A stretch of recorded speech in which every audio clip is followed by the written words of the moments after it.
호주 선교팀이 내일 모레면은요 호주 선교를 떠나게 됩니다. 언제 이렇게 시간이 빨리 왔는지 모르겠어요. 근데 제가 호주 선교를 가려고 호주 선교를 준비하다 보니까 한 청년부 지체를 생각을 하게 되었어요. 이 친구가 작년에 호주 선교를 함께 다녀왔거든요. 그런데 이 친구가 제가 왜 생각이 나냐면요, 이 친구가 호주 선교를 가기 일주일 전까지만 하더라도 호주 선교를 갈 수 있을지 없을지가 결정이 되지 않았어요. 왜 그러냐면 이 직장 때문에 그랬어요. 직장에서 해야 할 일이 너무나도 많았기 때문에 우선 허락은 받아놨지만 이러한 부분들을 다 처리하면서 갈 수 없으니까 이게 뭔가 이렇게 잘못되고 안 되면은 갈 수 없는 그러한 상황이었던 거예요. 하나님께서 이 선교에 자신을 부르셨다라는 것을 내가 알아요. 그래서 순종하는 마음으로 발걸음을 뗐어요. 그러나 직장 때문에 선교를 갈 수 있을지 없을지 잘 몰라 하고 고민하는, 그럼에도 불구하고 선교를 갔어요. 그런데 이 친구가요, 선교를 가서 정말 선교를 잘 했어요. 그런데 선교를 잘 가가지고 참여를 했는데도 불구하고 직장에서 선교지에 있을 때 연락이 오기 시작을 하는 거예요. 네, 연락이 오기 시작을 하는 거예요. 그리고 그냥 어느 동화처럼 짜잔해서 해피엔딩으로 끝나버리면 좋겠는데, 선교를 잘 다녀왔더래요. 그리고 설교를 잘 다녀와서 은혜 받았더래요. 그리고 선교를 갔다 온 그러한 마음으로 그 직장을 섬겼더니 직장이 변하더래요. 이러한 아주 이상적인 해피엔딩으로 끝났으면 좋겠는데, 실제 생활은 어땠을까요? 갔더니 너는 이것도 안 해놓고 연락도 안 되고 그러려고 선교 간 거냐, 그러려고 골탕 먹이려고 그렇게 한 거냐라는 그러한 그러한 오해를 받으면서 갈굼을 당했고요.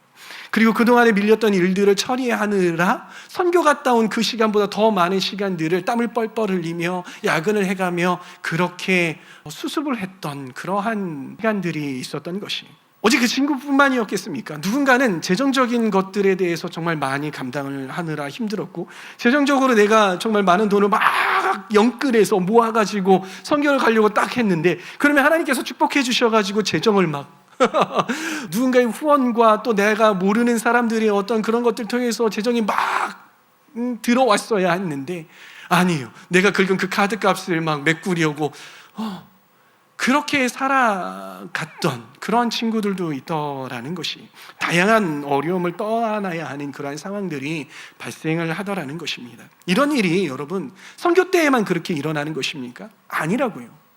우리의 일상생활에서 우리가 매일매일마다 겪어야 하는, 크리스천이기 때문에 매일매일마다 겪어야 하는 그러한 일들이 이런 것 아니겠습니까? 이처럼 우리에게는요, 신앙이라는 영역과 그리고 일상의 삶이라는 영역이 있잖아요. 이 두 가지의 영역이 하나로 합쳐졌으면 너무나도 좋겠는데, 이 둘 사이에 갭이 발생하더라는 것입니다. 내가 신앙적인 삶을 더 살면 살수록, 하나님의 뜻대로 살아가려고 하면 할수록 이 세상과의 갭이, 내 일상과의 갭이 너무나도 커져가는 거예요. 때로는 핍박이 다가오기도 하고요, 남모를 그런 아픔들, 공격들이 다가오기도 한다는 것이, 그게 우리 일상의 삶인 것이잖아요. 누군가는 그래요. 이러한 일상의 이러한 갭, 일상과 이 신앙의 갭이 너무나도 커져버리니까, 감당하지 못하니까 어떻게 합니까? 신앙의 삶과 그리고 일상의 삶을 분리시켜 버리죠. 그리고 나는 일상의 모드 그리고 신앙의 모드대로 이 휴대폰의 모드를 전환하듯이 그렇게 살아가는 사람들도 얼마나 많은지 모릅니다.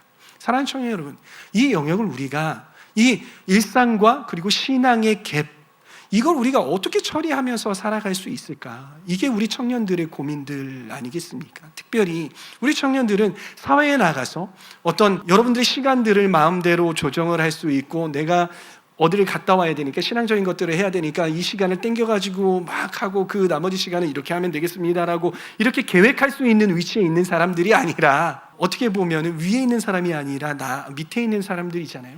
이러한 영역들을 우리가 어떻게 처리할 수 있을까라는 것들, 어떠한 관점으로 우리가 바라봐야 하는가를 우리가 좀 이 시간에 나누어 봤으면 좋겠습니다. 로마 시대 때에는요 광범위한 영토를 지배했어요, 로마가. 그러면서 정치, 법률, 문화, 그리고 건축, 그리고 종교에 이르기까지 정말 방대한 문명을 이루었던 것이 이 로마 시대였던 것이. 문명이 발전하면 발전할수록 사회는 단순해집니까? 아니요. 복잡해지기 마련이에요.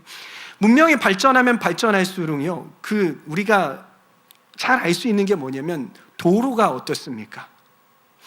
옛날에는요, 차를 타고 여러분들 다 내비게이션이 있어서 요즘에는 어디든 찾아가려면 좌회전하세요, 우회전하세요, 지도 다 보여주죠. 제가 운전할 때만 하더라도요, 옆에다가 지도를 가지고 다녔답니다. 내비게이션이 없어서. 웃지 말라고요. 진심이야. 그래서 서울에 가려면 내비게이션이 없으니까 내가 외우든지 아니면 가다가 길을 모르면 표지판을 찾아가다가 그래도 모르겠으면 잠깐 세워놓고 이 지도를 펴놓고 내가 어디에 있는지 그리고 어디까지 가야 되는지 어떤 도로를 찾아가야 되는지 그때는 그렇게 해도 됐어요. 왜? 길이 단순했다고요. 근데 문명이 발전하면 발전할수록 이 도로가 점점 복잡해지기 시작을 했어요. 저는 저하고 교회에 가는 여기만은 알지 다른 데 어디다 갖다 놓고 내비게이션 없이 찾아가라면요 방향도 못 잡을 정도예요. 그렇다라는 거예요. 문명이 발전하면 발전할수록 그렇게 복잡해지는 게 우리의 이 문명이다라는 것입니다. 그런데 그 속에 살아가는 그리스도인들이 있었다는 거예요. 이 로마 시대에도 그리스도인들이 있었다는 거예요. 그들은요, 그 어느 때의 사람들보다 큰 문화 충격을 겪으면서 살아갔어요. 여러분, 요즘에 AI가 나오잖아요. AI가 나오잖아요. 충격이에요. 제가 이전에 성경 프로그램을 정말 100만 원 넘는 거를 제 아내가 저 목사 안수 받는다고 선물해 준 게 있어요. 그거 막 나왔을 때 이야 어떻게 이래 막 이랬는데 요즘에는 그거 쓸 필요가 없는 거예요. AI한테 물어보면 다 나와요. 설교까지 다 써줘요. 뭐까지 다 해줘요. 충격이에요. 그런데 이게 지배하는 세상이 되면은요, 여러분들이 직장을 잃기 시작하고 불편함이 생겨나고 이제 따라가지 못한다라는 그런 생각이 들 때 어떻게 되겠어요, 여러분? 그때 문화 충격이 오기 시작을 하는 거예요. 이 로마 시대에 가요. 이 로마서가 쓰여질 이 시기가 로마가 막 그렇게 바뀌고 있을 때예요. 그 당시에 뭐가 있었냐면요, 여러분 로마 유적지 한번 가보세요. 그때에도 이 바닷가 저 끝에 그 수로가 너무나도 잘 돼 있고 그래가지고 거기 수영장도 있었고요. 돌로 깎은 수영장도 있었고요. 그리고 로마 시대의 그러한 그 하수가 이렇게 흐르는 거, 상수도 이런 것들이 다 나누어져 있었어요. 집안마다 상하수도 시설이 너무나도 잘 돼 있었던 거예요. 그게 로마 시대 때 너무나도 잘 돼 있던 거예요. 그런데 그 이전에 살았던 사람들이 그 시대에 살려고 하니까 얼마나 충격을 받았겠어요. 그런데 신앙인들도 AI가 나오니까는요, 이거 충격인 거예요. 문화 충격인 거예요. 이 시대에 AI가 있을 때 우리가 어떻게 살아야 되지? 이러한 충격에 빠지게 되는 거예요. 이게 윤리의 기준이 흐트러지게 되고요. 그동안에 내가 진리라고 믿었던 것이 더 이상 진리가 아니네라는 그런 충격에 빠지게 된다는 거예요. 그러면서 혼란스러워지죠. 로마 시대 때의 그리스도인들이 그 혼란 가운데에 빠졌었다라는 것이. 그렇게 혼란 가운데 빠지면 교회 안에 문제가 있을까요, 없을까요? 엄청 많죠. 문제들이 막 일어나기 시작하는 거예요. 여러 가지 문제. 좀 이따가 제가 나열을 해드릴까요? 그런 문제들이 발생하니까요, 사도 바울이 로마에 있는 그리스도인들에게 편지를 보냅니다. 그 편지가 뭐냐면 바로 로마서예요. 사도 바울이 로마 교인에게 썼던 것은요, 이 모든 상황들, 뭐 AI가 왔을 때 AI가 어떻고 저쩌고 이렇게 해가지고선 이럴 땐 이렇게 반응하고 저렇게 반응 이렇게 되고 이런 이야기를 했던 게 아니라고요. 니네들이 뭐 어떤 뭐 수로가 그렇게 상하수도가 이렇게 했을 때 뭐 이렇게 분쟁이 나면 이렇게 해가지고 이건 저렇게 해결해 이렇게 했던 게 아니라고요. 그럴 때일수록 무엇을 이야기했냐면요, 신앙의 원리에 대해서 이야기했어요. 단순한 원리에 대해서 이야기를 했어요. 여러분들이 만약에 사도 바울이요, 이건 이렇게 됐고 저건 저렇게 됐고 상하수도 시설이 이렇게 되고 이렇게 변했으니까 이렇게 행동해야 되고 저건 저렇게 해서 저렇게 행동해야 되고 이건 왜 다르고 이거의 기준점은 무엇이고 이렇게 반응을 했더라면 로마서가 이 시대 2000년이 지난 이 시대에 우리가 읽고 그래, 정보로는 생각해도 우리의 인생 가운데, 우리의 삶 가운데 대입할 수 있는 그러한 교리서가 될 수 없었던 거예요. 그러나 로마서는요, 2000년이 지나도 우리의 삶 가운데 그 로마서를 바라보면서 읽어내면서 지금도 여전히 이건 진리구나라고 생각되어지는 것들이 거의 대부분이라는 것이에요. 그렇게 쓴 것이 바로 로마서다라는 것이. 로마서는요, 지금 살고 있는 우리에게도 분명한 신앙의 기준을 던져주고 있다라는 것이에요. 이처럼 신앙의 원리는요, 단순하지만 우리의 삶 가운데에 남습니다. 오래 남습니다. 그래서 이제 우리가 로마서를 한번 살펴볼 건데요, 로마서 전체를 보면은요, 이러한 구조가 나와요. 1장에서 7장까지는요 하나님의 의에 대해서 나오고요, 하나님의 의에 대해서 나오니까 뭐가 나와요? 하나님의 의에 반대되는 죄에 대해서 이야기를 하고 있는 거예요. 그러면 그 죄를 하나님께서 어떻게 해결하셨는가? 복음으로 해결하셨다라는 것이죠. 그리고 율법과 그 복음은 다른 점이 무엇이냐? 그리고 왜 우리가 복음을 붙들어야 되냐라는 그런 이야기가 8장에서 11장까지 나오는 것이에요. 그러면서 또 12장에서부터 16장까지는 그럼 복음으로 사는 그 그리스도인은 어떻게 살아가야 하느냐에 대한 이야기가 12장에서부터 16장에서 나온다라는 거예요. 우리는 삶에 대해서 이야기를 하고 있어요. 그리스도인들이 우리의 삶을 어떻게 살아야 되느냐, 이 신앙, 그러니까 말씀과 그리고 우리 일상의 삶, 세상, 이 두 가지의 갭을 우리가 어떻게 살아가야 되느냐, 삶에 대해서 이야기하고 있는 것이죠. 그래서 우리가 12장을 좀 우리가 집중해서 보도록 했으면 좋겠어요. 집중해서 보는데 우리는 12장 1절과 2절을 통해서 함축하고 있거든요. 12장 1절과 2절을 좀 집중해서 보도록 하겠습니다. 12장의 시작을 1절 이렇게 시작을 해요. 함께 읽습니다. 시작. 형제 자매 여러분, 그러므로 나는 하나님의 자비하심을 힘입어 여러분에게 권합니다. 자, 여기서부터 중요합니다. 여러분의 몸을 하나님께서 기뻐하실 거룩한 산 제물로 드리십시오. 이것이 여러분이 드릴 합당한 예배입니다. 많은 교회에서요, 이 말씀을 처음에 읽어요. 우리는 사도신경을 외우잖아요. 그런데 많은 교회에서는요, 이 로마서 12장 1절, 그러므로 형제 자매 여러분, 여러분의 몸을 하나님이 기뻐하시는 거룩한 산제물로 드리십시오. 이것이 여러분이 드릴 영적 예배입니다 라고 그렇게 외우고 그러고서는 예배에 들어가거든요. 그렇기에 많은 사람들이 이 말씀을 가지고요, 뭐라고 생각을 하냐면, 이거는 우리가 공예배를 드릴 때 어떠한 자세로 나아가야 하는가라는 그러한 생각을 가지고 있어요. 그래서 공예배로 나아갈 때 우리가 온 마음을 다해서 나아가야 되는구나. 우리의 몸을 산제물로 드려야 되는구나. 그래서 막 우리의 몸을 드리려고 막 노력을 한단 말이에요. 그러나 이 말씀의 12장 전체를 우리가 읽어보잖아요. 이 시작이 뭐라고 그랬어요? 이 주제가 뭐라고 했어요? 우리 삶에 대해서 하는 이야기라고 했잖아요. 이 말씀은 공예배뿐만이 아니라 공예배를 이야기하는 것뿐만이 아니라 어떤 예배를 이야기한다? 우리 삶을 이야기한다라는 거예요. 삶을 이야기하는 그러한 말씀이다라는 거예요. 그래서 사도 바울은 이 말씀을 통해서 어떠한 이야기를 하고 있냐면요, 여러분이 교회에서 예배드릴 그 순간뿐만이 아니라 내 모든 삶 속에서 나의 삶을 하나님께서 기뻐하시는 거룩한 산 제물로 드려야 하는 것입니다. 예배 시간에만 우리의 삶 속에서 그렇게 드려야 하는 것이에요. 그것이 성도가 드려야 할 마땅한 예배입니다 라고 이야기를 한다라는 거예요. 여러분, 이거 전환이 되시겠습니까? 전환이 되십니까? 예배 시간에 우리가 산제물로 드리는 것이 아니라 여러분들의 삶을, 성도의 삶을, 여러분의 일상을 하나님께서 받으시는 산제물로 드려야 한다라는 것이. 너무나도 복잡한 나의 삶 속에서 삶과 그리고 신앙의 간극이 있는 그러한 삶 속에서 나의 삶의 터전 가운데에서 어떻게 우리는 하나님께서 기뻐하시는 예배를 드릴 수 있을까? 어떻게 하나님께서 기뻐하시는 그런 예배를 드릴 수 있을까? 말씀을 통해서 우리가 함께 살펴보도록 하겠습니다. 로마서 12장 2절 말씀을 함께 읽어보는데 여기에 세 가지 포인트가 존재해요. 세 가지 잘 찾아보면서 함께 읽습니다. 시작.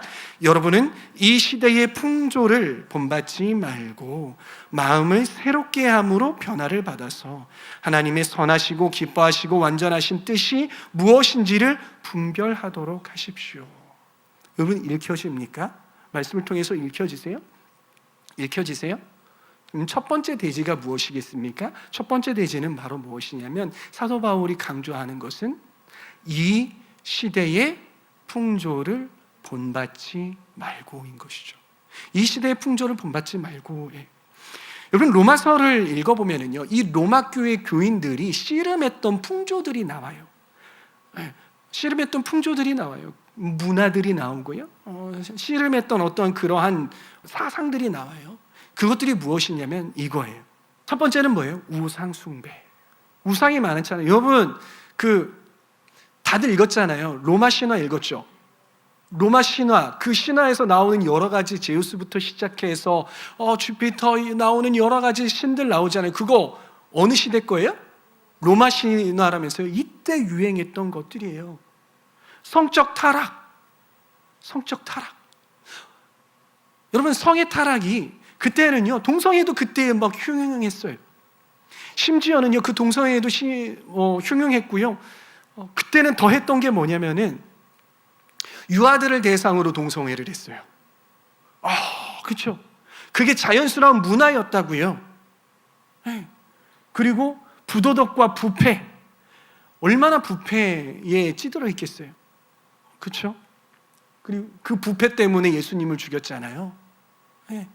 그리고 자기 중심적인 생활 방식, 또 어떤 것들이 있습니까? 사회적인 분열과 차별, 이러한 것들이 제가 어디 역사책에서 찾아가지고 나온 게 아니라 이 로마서에 저렇게 나와 있더라고요. 이러한 것들과 싸웠던 것이. 그런데 로마 교회 교인들이 이러한 것들과 싸우면서 어떻게 반응을 했냐면요, 잘 반응했을까요? 물론 잘 반응한 것도 있겠지만 사도 바울이 왜 말씀을 이러한 로마 교회에게 잘하고 있습니다, 힘을 내십시오라고 보냈겠지.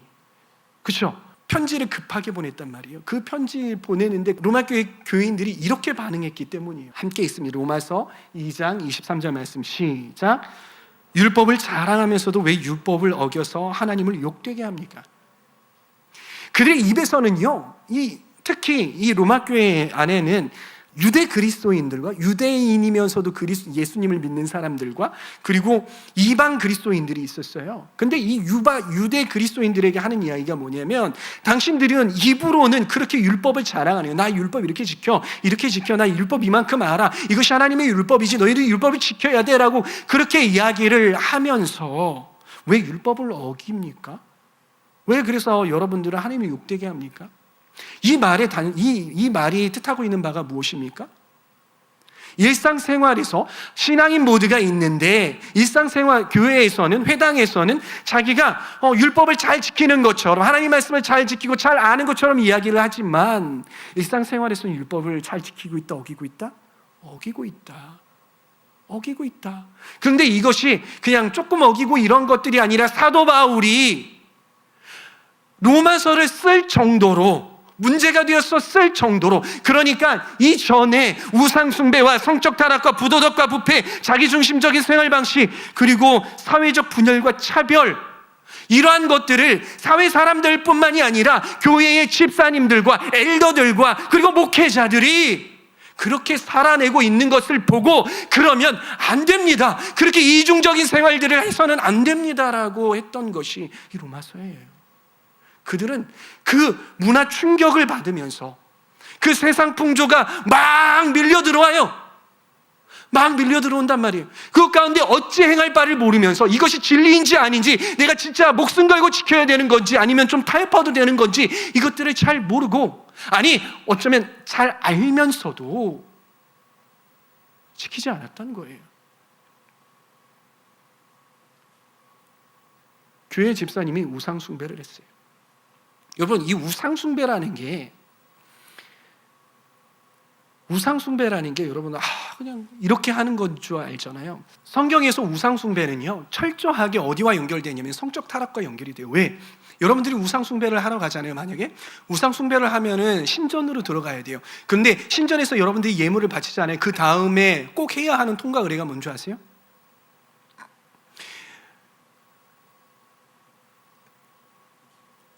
우상의 신당에 가면 많게는 3,000명 아니면 몇천 명의 신녀들이 있어요. 여러분들 영화 300 보셨어요? 영화 300에 보면은요, 왕이 신탁을 하러 가잖아요. 그런데 갔을 때 그 신녀 거기에서 성적 행위를 벌여야 되는 거예요. 그런데 그게 우상숭배라는 거야. 우상숭배는 그것과 무조건 연결이 돼요. 근데 우상숭배를 하러 가가지고선 그래요. 그런데 누가? 교회 집사님이, 교회 장로님이, 교회 목회자가 그러고 있다라는 거예요. 엄청 타락했죠. 그러고 있다라는 거예요. 이 성경을 말씀을 여러분들이 읽어내는데 이상적으로 읽어내지 마세요. 그러한 아주 문화와 이러한 것들이 여러분 조금만 공부해 보면 이러한 것들이 확 다가오면은요 정말 심각해요. 그렇게 그들은 신앙과 행위를 분리했다라는 거예요. 그리고 하나님 말씀을 지킬 수 없으니까는요, 하나님 말씀을 지킬 수 없으니까 그 말씀을 적절하게 변형을 하고 타협을 하게 된다라는 거예요. 근데 이러한 것들이 과연 이 당시 로마 시대 여러분들 막 그런 이야기를 하니까 인상 찌푸려서 어떻게 그래라고 하고 있지만은요, 요즘 시대 어때요, 여러분? 요즘 시대 그렇게 이상적입니까? 잘 가고 있습니까? 아니에요. 똑같아요. 제가 챗 GPT에다가 막 적어봤어요.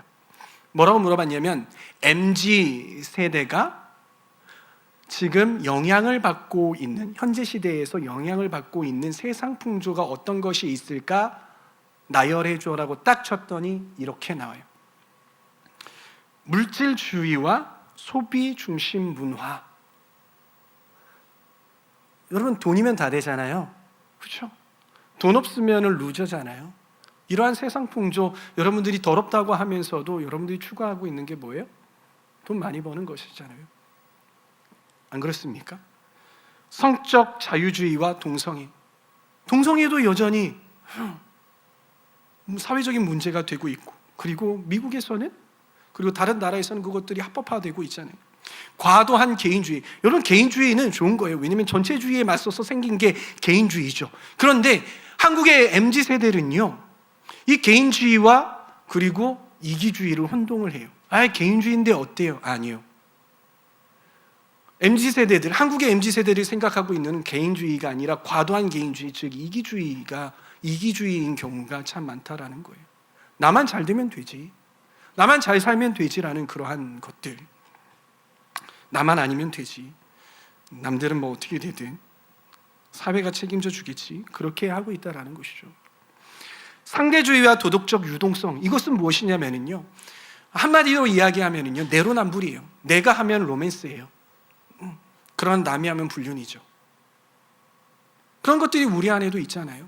도덕적인 유동성이 있잖아요. 어떻게 다 그럴 수 있어요. 이 시대를 살아가야 되는데. 하나님 말씀 그거 옛날 이야기잖아요. 구한말 때의 이야기잖아요. 그러고 있다라는 거예요. 그리고 지나친 기술 의존성과 가상현실, 이러한 것들이 우리에게 영향을 미치고 있다라는 거예요.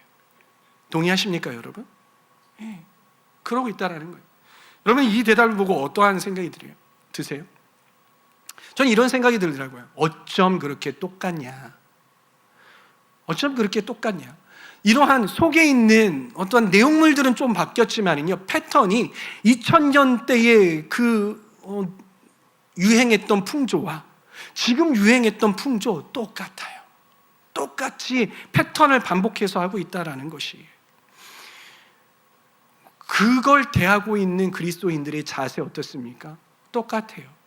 똑같습니다. 세상 풍조 속에서 신앙과 삶을 분리해내기 시작을 했어요. 철저하게 분리가 됐어요.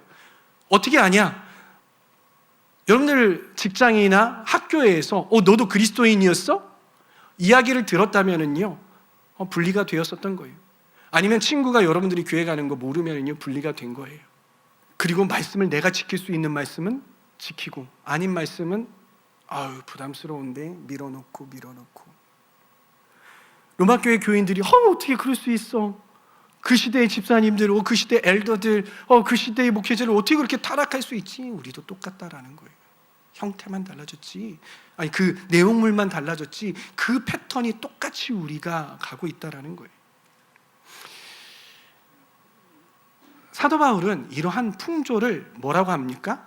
본받지 말라라고 이야기를 해요. 본받지 말라. 이 본받지 말라라고 하는 이 이게 본받다라는 이 단어를요, 헬라어로 보면은요, 어떤 의미가 있냐면요, 이런 의미가 있대요. 패턴과 형태를 따라하는 것을 보고, 뭐 어떤 거? 패턴과 형태를 따라하는 것을 보고 본받다라고 한대요. 본받지 않고 있습니까? 혹은 우리는 본받고 있습니까? 여러분들 개개인의 삶은 제가 잘 모르겠습니다. 그러나 전체적으로 사회적으로 봤을 때 그리스도인은 옛날의 그 풍조를 옛날의 그 풍조와 그 풍조가 계속 반복되어 가고 있는 것들을 본받고 있는 것 같아요. 우리가 역사 공부를 하고 있는 이유가 뭐예요? 역사는 늘 반복돼요. 그동안에 했던 그 실수를 인간은 똑같이 해요. 그렇기 때문에 똑같은 실수를 반복하지 않기 위해서 역사를 들여다보는 거예요. 패션 어떻습니까? 새로운 패션이 있습니까? 아니에요. 바지 하나만 봐도 그래요. 옛날에 나팔바지 있잖아요. 나팔바지 막 유행, 2년, 3년 유행하다가 나팔바지 갑자기 어떻게 없어져요. 그러고선 쫙 달라붙기 시작을 해요. 막 발목이 들어가지 않을 정도로 쫙 달라붙어요. 막 허벅지가 막 이렇게 드러나기까지 달라붙어요. 거기서 막 더 가면 뭐예요? 막 레깅스 막 달라붙고, 막 남자도 막 레깅스 입고 막 그렇게 입어요. 이제 그러다가 좀 있으면 봐요. 요즘 이미 시작이 하게 되기 있어. 복고 하면서 다시 이제 넓어지기 시작했어. 그럼 2, 3년 지나고 4년 지나면 또 그래. 패턴들도 마찬가지야. 체크무늬 막 유행하다가 막 이제 체크무늬 없어져. 에이, 촌스럽게 왜 그래? 막 촌스럽다고 하다가 나중에 그 촌스러움이 세련됨으로 바뀌기 시작을 해. 근데 몇 년 주기로 바뀌어요? 5년, 6년, 7년? 몰라요? 그 주기로 계속 반복이 된대요. 그게 인생이에요, 여러분. 그게 역사고요. 패션도 마찬가지고 다 유행, 트렌드 다 돌고 돌게 돼 있어요. 해 아래 새 것이 없다라고 해요. 이 말 들어보셨습니까? 맞아요. 해 아래 새 것이 없어요. 다 돌고 도는 거고요. 사람들은요, 똑같은 실수를 반복을 해요. 이게 나이가, 자꾸 미안해요. 나이 얘기해서. 나이가 들어가지고 여러분들을 바라보잖아요. 그러면 여러분들이 하고 있는 실수 제가 할게요, 안 할게요? 했어요. 그러면서 성숙해 가는 것이에요. 예. 그게 인생이라는 것입니다. 그런데 사도 바울이 말하는 세상 풍조를 본받지 말라라고 하는 것은요, 단순히 우리가 인생 가운데 살아갈 때 그 패션을 본받지 말라, 아니면은 우리가 막 컴퓨터 막 하고 이 빠른 시대 가운데 그런 세상풍 이러한 것들을 막 이렇게 배우는 거, 그거 너네 하지 마. 그래서 인스타그램 니네 다 하는 거 끊으라면 끊을 사람. 그래요. 그러면 끊으라고 하면 끊을 사람도 있어요. 근데 그런 거 하지 말라라는 그런 이야기가 아니라고요. 그런 이야기가 아니에요. 사도 바울이 진짜 하지 말라라고 하는 것은 무엇이냐면요, 이런 거예요. 여러분, 세상 풍조를 보면 신선해 보여요? 안 신선해 보여요? 신선해 보여요. 그래서 여러분들 다들 명동 가잖아요. 외국인들 친구 오거나 아니면 외국인들 친지들이 방문하면은 명동 가가지고 요새 이런 풍조들이 있어? 이런 유행이야? 이런 트렌드야? 막 이렇잖아요. 예. 그리고 막 뒤처지는 거 막 별로 원치 않잖아요. 그래서 요즘에는 사람들 어떻게 입나 막 이렇게 하는 거죠. 반바지 입고, 여러분 제가 반바지 입고 이 아저씨 양복에 신는 그 양말을 올려 입으면 뭐라고 하실래요? 벌써 막 이렇게 해. 이렇잖아요. 그런 거 하지 말라는 게 아니라, 그런 것들을 하지 말라는 게 아니라 알아야지. 그런데 그런 것들을 계속해서 따라가기 시작하면 어떻게 됩니까? 그것들을 반복하기 시작을 해요. 반복하기 시작하면 어떻게 됩니까? 그것들을 추구하면서 살아간다라는 거예요. 추구하면서 살아가면 어떻게 해요? 우리의 마음을 빼앗기기 시작을 하는 거예요. 우리의 마음을 빼앗기고 추구한다. 그것들을 추구한다라는 건, 그것들을 내 마음은 이렇게 하나님의 말씀대로 추구하고, 그것들은 내가 해도 되고 안 해도 되는 것들인데 내가 너무 올드해 보이고 그러면 안 되니까 그런 것들은 먼저 한번 들여다보고 배워야지, 이 정도의 수준이 아니라, 그러한 세상 풍조는 우리를 어떻게 해요? 우리의 마음을 하나님의 말씀이 아니라, 하나님의 뜻이 아니라 어디로? 거기로. 세상 풍조로. 그래서 세상 풍조를 본받지 말라라고 하는 것은 무엇이냐면 너희들의 중심을 빼앗기지 말라라는 거예요. 너희들의 중심을, 나를 사랑하는 그 중심을, 내 말씀대로 살아가는 그 중심을, 너희들이 추구하고 바라고 원하는 바를 빼앗기지 마라라고 하는 게 이 사도 바울의 세상 풍조를 본받지 말라라고 하는 것입니다. 저도 한때는요, 문화를 학문으로 배웠던 사람이에요. 근데 그 문화를 제가 배워보다 보니까는요, 그 문화 안에 좋은 문화들도 있어요. 근데 그 좋은 문화가 있는 반면에 또 대부분의 문화는 뭐냐면 그 안에 의도를 가지고 문화를 만든 것들이 있어요. 상업적으로나 어떠한 개인이나 단체의 이익을 위해서 문화를 만들어가는 것들이 있어요. 그런데 이렇게 어떤 목적을 가진 것들이 있잖아요. 자연적으로 발생한 문화가 아니라 자연적으로 발생한 문화들도 그렇고, 그리고 어떤 목적을 가진 것들은 그 가치가 숭고할까요? 아니요. 그렇지 않아요. 그 가치가 저급한 경우가 많아요. 왜? 누군가의 이익을 가져다 주는 그 가치는요, 어떤 단체의 이익을 가져다 주는 그러한 가치들은요, 그렇게 숭고하지 못해요. 좀 저급해요. 그러한 저급한 가치들을요, 우리는 막 추구해요. 그런 것들을 볼 때 너무나 안타까워요. 특히 어린 친구들, 재밌어, 이런 거 트렌디해, 너무 좋아, 힙하지, 이런 것들을 바라보면서 그렇게 추구하고 있고, 또 심지어는 크리스천마저도 그것들을 막 추구하는 모습들을 볼 때 마음이 너무나도 아프다라는 거예요. 여러분, 사도 바울은 그러한 것들을 경계하는 거예요. 그런 것들을 따라가지 말라는 거예요. 사랑하는 성도 여러분, 여러분들 하나님을 추구해야 되는데 하나님을 내팽개쳐 두고 왜 그것들을 더 가치 있게 생각하고 추구합니까? 그런 것 하지 마십시오라고 하는 게 이 본받지 말라는 거예요. 자, 두 번째 가겠습니다.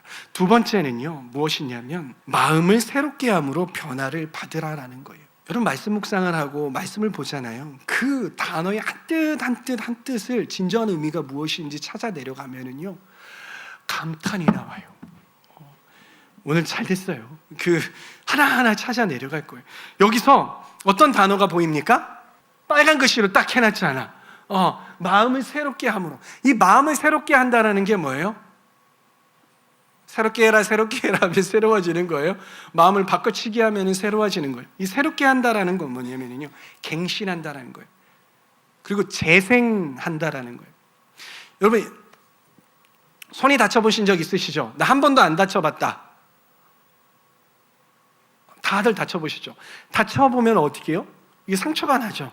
피가 나요. 그런데 이게 세균이 노출돼가지고 하면 어떻게 돼요? 고름이 생기죠. 그리고 아파요. 고름이 생기고 막 물질이 생기고 막 아프죠.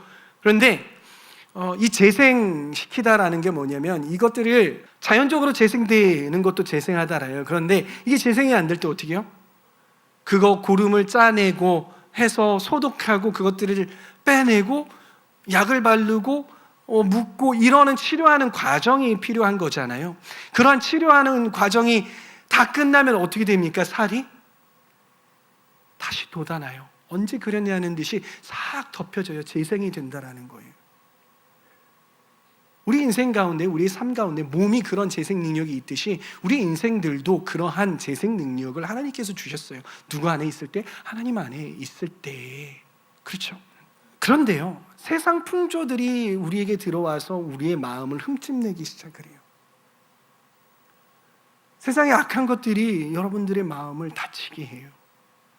근데 처음엔 어때요? 딱 다쳤을 때 방어하고 하나님께서 그것들 하나님께 나아가면 그것들을 싸매주시고 또한 치료하시고 그래요. 근데 누군가는요, 이것들을 제때 치료하지 못해요. 그럼 마음 가운데에도 염증이 생기기 시작을 해요. 아프죠. 염증이 생기고 골마요. 근데 또 이것들을 하나님 앞에 꺼내어 보여드리고 치료를 받아야 되는데 그럴 용기도 안 나고요. 그렇게 나아가지 못하게 사단이 자꾸 막아요. 그럼 어떻게 됩니까? 곰고 골마요. 그러다 이게 어떻게 되냐면 쓴뿌리가 되는 거예요. 여러분, 쓴뿌리가 뭐예요?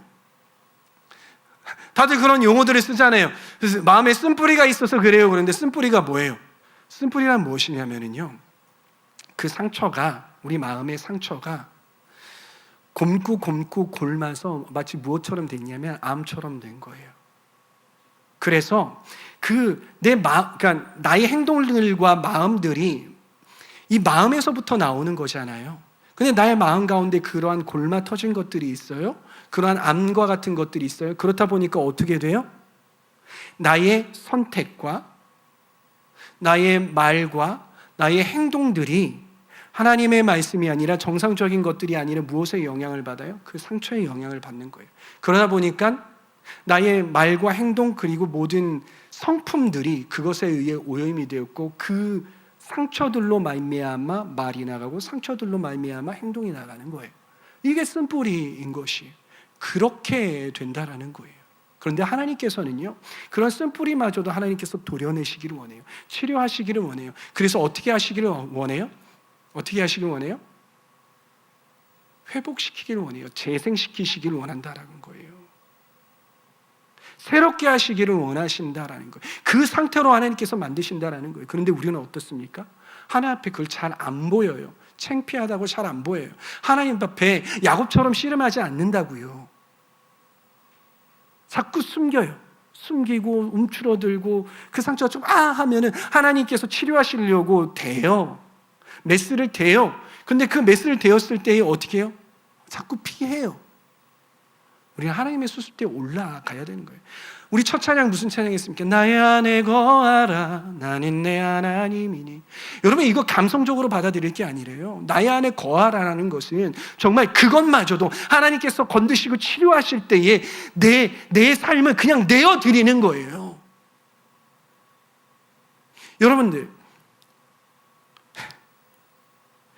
여러분들이 어디 아팠을 때 수술하러 수술대에 올라가시잖아요. 그렇죠? 근데 수술대에 올라가셨을 때 어떻게 해요? 의사 선생님이 하시게 그냥 둬야 된다. 근데 아픈데 어떻게 해요? 의사 선생님이 여러분 충치가 생겼어요. 충치가 생겼는데 해서 여러분들 그 충치를 갈가 싱싱. 나 벌써 막 나 진짜 시리기 시작을 했어. 근데 싫어요. 안 돼요. 아파. 그냥 그대로 살게요. 싫어요. 이러면 여러분들 그 치료 받을 수 있어요? 없어요? 없단 말이에요. 아파도 해도 막 말도 못하고 해도 그냥 내어 맡겨야 된다고요. 그래야 그걸 치유할 수 있다고요. 그냥 감성적으로만 하나님 앞에 있어요 이게 아니라요. 그게 정말 하나님 안에 있는 거예요. 그럴 때 우리가 진정으로 우리의 인생이 재생이 될 수 있는 거예요. 새롭게 될 수 있는 것이란 말이에요. 고린도후서 5장 17절 말씀을 함께 읽습니다. 시작. 누구든지 그리스도 안에 있으면 그는 새로운 피조물입니다. 옛 것은 지나갔습니다. 보십시오. 새 것이 되었습니다. 이 상태가 되어 있으려면 우리는 하나님 안에 있어야 돼요. 하나님 안에 있다라는 건 정말 우리 상처까지도 하나님께서 만지시도록 올라가야 되는 거예요. 그거 못 버티면 안 되는 거예요. 마음이 아프십니까? 근데 누군가가 말씀으로 자기를 건드리십니까? 근데 누군가는 어떻게 해요? 그거 건들지 마세요. 제가 알아서 할게요 라고 반응하는 사람들이 너무나도 많아요. 아니요. 건들 때에 겸손히 하나님 앞에 엎드리셔야 돼요. 나 툭 하고 건드려. 아파. 싫어. 이게 밀어내요. 밀어내려고 하는 마음이 있어요. 아니요. 그러시면 안 돼요. 오픈하세요. 맡기세요. 저 한번 해봐 주세요. 낫기를 원하니까 해봐 주세요라고 하나님의 수술대에 올라가시라고요. 그럴 수 있는 저와 여러분들 되시기 바랍니다. 세 번째입니다. 세 번째는 무엇이냐면 하나님의 뜻이 무엇인지 분별하라. 하나님의 뜻이라는 단어에 형용사가 붙습니다. 형용사가 붙는데 뭐라고요? 선하시고 기뻐하시고 온전하신 뜻이라고 나오잖아요. 이게 원래요, 여러분 헬라어로 보면은요, 이 말씀이 선하시고 기뻐하시고 온전하신, 한국말로는 뭘로 돼 있어요? 형용사로 돼 있는데 이게 명사로 돼 있어요. 그래서 명사로 되어 있는데 이게 무슨 뜻이냐면은요, 하나님의 뜻은 뭐예요? 선하셔. 그리고 하나님의 뜻은 어때요? 하나님께서 기뻐하시는 게 하나님의 뜻이야. 하나님의 뜻은 뭐예요? 성도들을 온전케 하는 것이 하나님의 뜻이야. 이런 뜻이에요. 그러면서 세상 풍조의 홍수 속에서 하나님의 뜻을 분별해야 한다라고 이야기를 하는 거예요. 그럴 때 우리는 하나님이 기뻐하시는 삶의 예배를 드릴 수 있다라고 사도 바울은 이야기를 하는데요. 근데 여러분에게 물어봅시다. 하나님 뜻 모릅니까? 모릅니까? 진짜 모르는 것 같아. 우리는 하나님의 뜻을 알아요. 왜? 말씀을 통해서 이미 다 계시하셨거든요. 이 말씀이 여러분들을 향한 하나님의 뜻이에요. 근데 우리는 모르는 게 아니에요.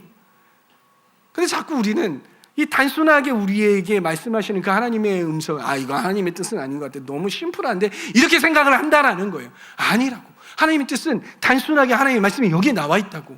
레위기 26장에 보면은요, 뭐라고 말씀하시냐면요, 하나님의 상과 하나님의 벌이 나와요.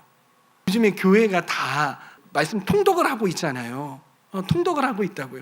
그 통독을 하는데 그 말씀을 딱 읽는데 오늘 말씀과 딱 연결이 되는 거예요. 그런데 하나님께서 하나님의 26장에 보면은요, 하나님의 말씀을 잘 따르면 너희에게 이러한 상을 내리겠다라고 말씀하시고, 하나님의 말씀을 잘 따르지 않으면 이러한 벌을 내리겠다 쫙 나와요. 근데 벌이 더 많을 것 같아요. 이렇게 쭉 나와요.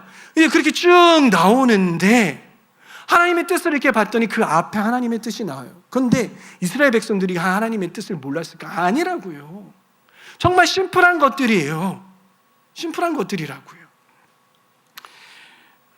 문제는 무엇입니까? 문제는 무엇이냐면 그리스도인들이 하나님의 뜻을 따라 살아가지 못하는 이유가 뭐냐면, 하나님의 뜻을 온전히 살아가지 못하는 그 이유가 무엇이냐면, 그것을 우리 삶 가운데 행하지 않기 때문인 거예요. 앞서 제가 말씀드렸던 것처럼요, 말씀을 아무리 여러분들이 일주일에 2번씩 읽고 2번씩 말씀을 듣고 그리고 여러분들이 또 유튜브를 통해서 또 말씀을 듣고 어디 가가지고선 하나님의 말씀을 클릭하고 그리고 어디 유명한 목사님 말씀을 듣고 백날 해봐요. 백날 해봐. 여러분들이 신앙의 고수가 될 수 있나? 아니요. 그렇게 될 수 없어요. 가장 단순한 하나님의 말씀을 순종해 보시라고요.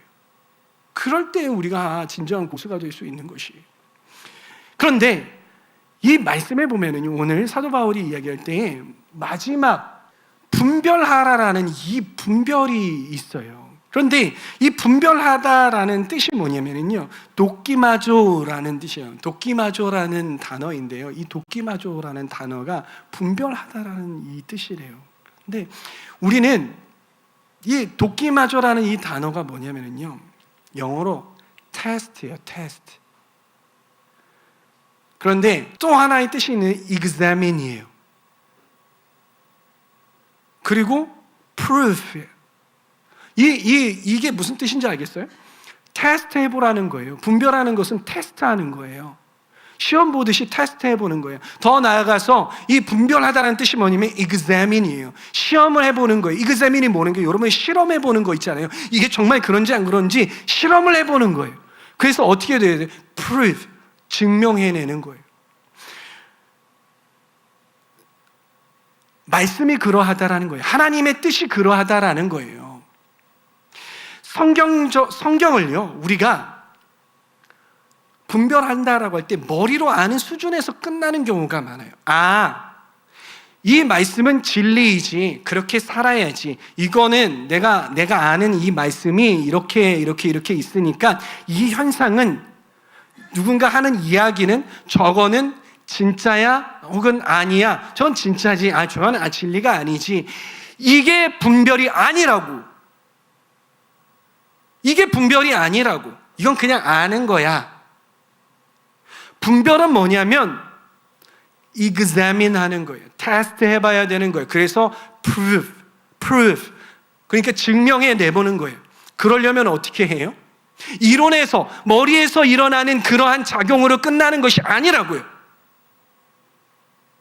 테스트 해보는 거하고 examine 해보는 거, 그리고 이게 proof 해보는 것은 연구실에서 그 시료를 가지고 와가지고 그 이론에다가 직접 해봐가지고 이게 진리야라고 하는 게 proof 해보는 거예요.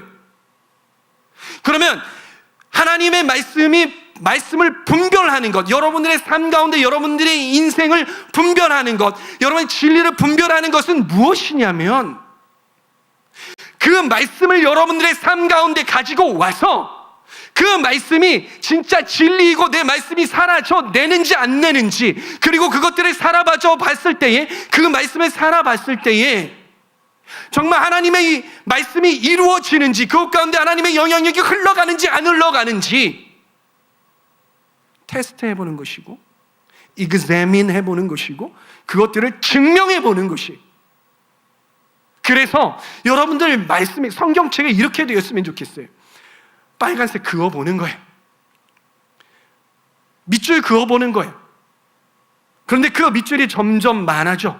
그래서 그 말씀이 다 밑줄이 쳐져 있어. 근데 그 밑줄은 무엇이냐? 내가 살아내본 말씀을 긋는 거예요.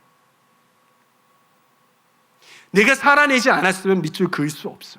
그렇게 한번 성경책을 살아내봤어요. 도전합니다. 그게 분별하는 거라고요. 그게 어디다? 그렇게 하나님의 말씀이 테스트되고 examine되고 그래서 proof 증명되는 장이 어디다? 어디다? 나의 삶이다. 나의 일상이다. 나의 일상은 어떻다? 하나님의 말씀과 신앙과 그리고 나의 일상 세상과 분리가 되어 있는데 갭이 있어서 힘들어하는데 그 나의 삶의 타정 가운데 말씀을 끌고 들고 와서 그것들을 실험을 해봐야 되는 거예요. 실험을 해보는 것. 그래서 우리의 인생, 우리의 일상은 무엇이냐? 하나님의 말씀을 필드 테스트 해보는 것이에요. 필드 테스트 해볼 수 있는 장이 바로 우리의 일상이다라는 것이에요.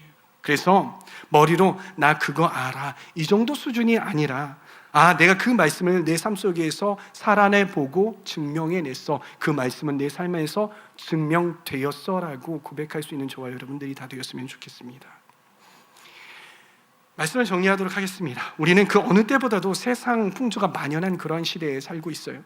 사도 바울은 여전히 우리에게 이렇게 이야기하고 있는 거예요. 첫째, 그 세상 풍조를 본받지 맙시다. 그 세상 풍조를 본받지 맙시다. 그 세상 풍조를 본받지 않는 것, 그것은 어떻게 합니까? 내 마음을 하나님 그 많은 풍조 속에서 그 많은 신선하게 보이는 그러한 것들, 그 정말 자극적인 그러한 것들 속에서 내 마음 중심을 빼앗기지 않는 것, 그것이 세상 풍조를 따르지 않는 것이죠. 본받지 않는 것이죠. 오히려 선도해 나아가야 하는 것이에요. 그렇게 세상 풍조를 본받지 말아야 된다라고 이야기해요. 그리고 두 번째는 마음을 새롭게 함으로 변화를 받으래요. 세상 풍조의 공격에 지치고 부서지고 상처난 마음을 어떻게 해야 됩니까? 하나님 앞으로 가지고 와야죠. 그리고 하나님께서 만지시도록 보여드려야 돼요. 그런데 이 보여드릴 때에 내가 너무 아프니까 움츠러들고 아니요, 그러지 말라라는 거예요. 하나님께서 정말로 새롭게 하시도록 내어드리라는 것입니다. 그렇게 해서 내 마음이 새로운 마음, 그래서 내가 옛사람이 아니라 새 사람을 입어야 된다라는 거예요. 이전 것은 지나갔으니 보라 새 것이 되었다. New creation이 되어야 한다라는 것입니다. 하나님께서 우리가 그렇게 주님 앞에 우리를 맡길 때에 그렇게 빚으실 것이라는 거 여러분들 믿으십시오. 그래서 맡겨드리시기를 바랍니다. 그리고 세 번째, 하나님의 뜻을 분별해야 됩니다. 우리가 하나님의 뜻을 살아내야 하는 것이잖아요. 그런데 그 하나님의 뜻은 선하십니다. 절대 악하지 않아요. 그리고 그 하나님의 뜻은 선할 뿐만이 아니라 하나님께서 기뻐하셔요. 하나님의 뜻을 우리가 행할 때 기뻐하신단 말이에요. 그리고 그 하나님의 뜻은 우리를 뭔가 부족하게 하는 것이 아니라 우리를 온전하게 하는 거예요. 할렐루야. 우리를 온전하게 하는 그러한 하나님의 뜻이에요. 그런데 그 하나님의 뜻을 분별하는 것은 어떻게 해야 하는 것이다? 어떻게 하는 것이다? 우리의 삶, 그러니까 우리의 일상 가운데 케이오스, 그러니까 이 혼돈, 그래서 말씀과 자꾸 내 삶을 분리시켜 놓는 그러한 내 인생 가운데에서 그 말씀을 끌고 들어오는 거예요. 버겁지만 끌고 들어오는 거예요. 그래서 이 말씀이 정말 내 인생 가운데에서, 내 일상의 삶 가운데에서 사라지나 안 사라지나 proof, 증명해 보는 거예요. 어떻게? examine 했어요. 실험해 보는 거예요. 그리고 테스트 해보는 거예요. 그렇게 함으로 말미암아 하나님의 말씀이 내 삶 가운데에서 사라지는구나. 그래, 이 말씀은 살아내줬어. 그렇게 분별할 수 있는, 그게 진정한 분별이죠. 그렇게 분별할 수 있는 저와 여러분들 될 수 있기를 바랍니다. 사랑하는 청년 여러분, 여러분들이 그리스도인이십니까? 그리스도인이십니까? 이거 뭐 속이는 거 아니야. 그리스도인이십니까? 아멘. 여러분들 그리스도인이시죠? 그러면 우리가 그리스도인이라면은요, 말씀과 신앙과 하나님의 뜻과 그리고 이 땅과 나의 삶의 어떠한 풍조들과 이런 유행들과 이러한 도덕들과 이러한 것들이 분리되어 있기 마련이에요. 그 갭이 있는 건 어쩌면 당연해요. 당연하다고요. 따라해 봅시다. 당연하다. 당연하다. 당연한 거예요. 하나님의 말씀과 하나님의 뜻과 이 세상의 윤리 기준은 갭이 있는 건 당연해요. 결코 이 어느 날 갑자기 이 세상 사람들이요 막 단체로 회개해가지고요 이 도덕적인 기준과 이 법들과 이런 것들이 하나님의 이 말씀대로 빡 올라오지 않아요. 태초부터 인간이 타락한 이후부터 한 번도 그래 본 적이 없어요. 부흥의 때가 와가지고 조금 가까워지긴 했지만은요, 조금 올라왔지만요, 이 갭은 계속해서 벌어지고 올라갔다가 벌어지고 더 벌어졌다가 이렇게 돼요. 절대 이게 합치가 되지 않는다고요. 당연한 거예요. 그렇기 때문에 이 그리스도인들은요, 정체성이 무엇이냐면 이 땅 가운데 살면서 하나님의 뜻대로 살아가는 사람들인 거예요. 그러니 우리의 인생 가운데서 그 갭이 있는 건 당연한 것이에요. 우리의 선배들이 그렇게 살아오셨어요. 특별히 로마 시대에 제가 사진을 올리려고 했는데 너무 잔인해서 못 올렸어요. 로마 시대에 예수 믿는다라는 그 이유 하나만으로도요, 사람을요 장대에다가 매달아 놔요. 그 기름을 발라요. 그리고 거기다 불을 붙여요. 그래서 뭐로 쓴 줄 알아요? 횃불로 썼어요. 사람들을 붙잡아요. 원형 경기장 안에다가 몸에다가 사람 피를 발라요. 동물 피를 발라요. 그리고 묶어놔요. 그리고 뭘 풀어놔요? 사자들을 풀어놔요. 굶주림 사자들. 말들을 4마리를 구해와요. 이쪽 말에다가 한쪽 다리, 저쪽 말에다가 한쪽 다리, 이쪽 말에다가 한쪽 팔, 이쪽 말에다가 한쪽 팔 한 다음에 말을 세차게 때려요. 어떻게 돼요? 내 쪽으로 다 달려나가려고 하죠. 사람 어떻게 되겠습니까? 찢겨 죽어요. 그렇게 잔인하게 그리스도인이라는 그 이름만, 예수님을 믿었다라는 그 이유 하나만으로도 로마 시대의 그리스도인들은 그렇게 핍박을 받고 죽어갔습니다. 당연한 것이라고요.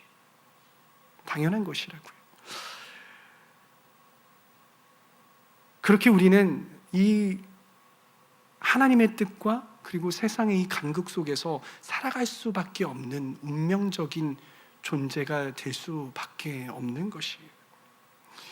물론 그런 생활들이 쉽지는 않습니까? 쉽지는 않습니다. 매번 부딪히고 지치고 넘어지고 어렵습니다. 번뇌합니다.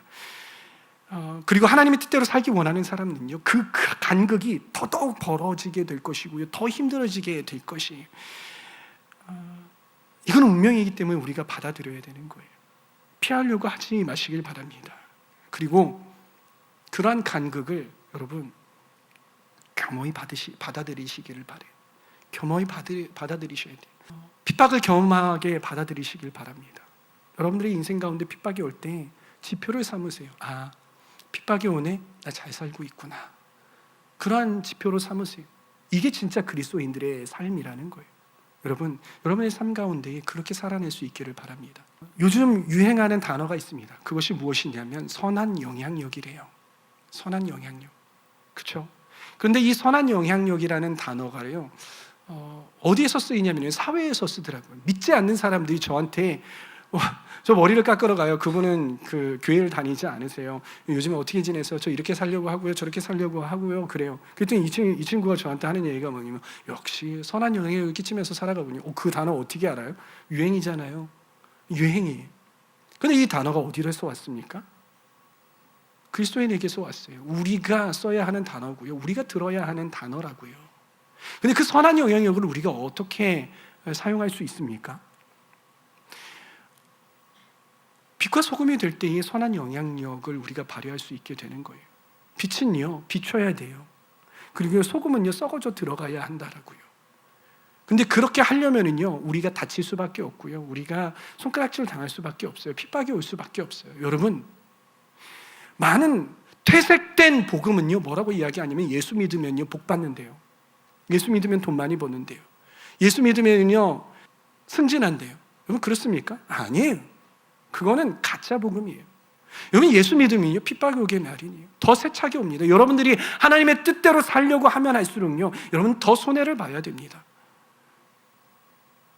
여러분들은 더 아파해야 합니다. 그러나 진정한 그리스도인이라면 그들을 감수해야 한다는 것입니다. 저는 저와 여러분들이 그러한 진짜 그리스도인 되기를 소망합니다. 마지막 사도 바울이 우리가 로마서 12장 말씀 초반에 읽었잖아요. 결론과 같이 하는 이야기가 있어요. 그 말씀 로마서 12장 21절 마지막 절 말씀이거든요. 읽고 말씀을 마무리하도록 하겠습니다. 읽습니다. 악에게 지지 말고 선으로 악을 이기십시오. 다시 한번 읽습니다. 악에게 지지 말고 선으로 악을 이기십시오. 이 말씀이 여러분들 안에 살아낼 수 있는 테스트되고, 여러분들의 삶 가운데 examine 되고, 여러분들의 삶 가운데 proof 될 수 있는 그러한 말씀 되기를 소망합니다.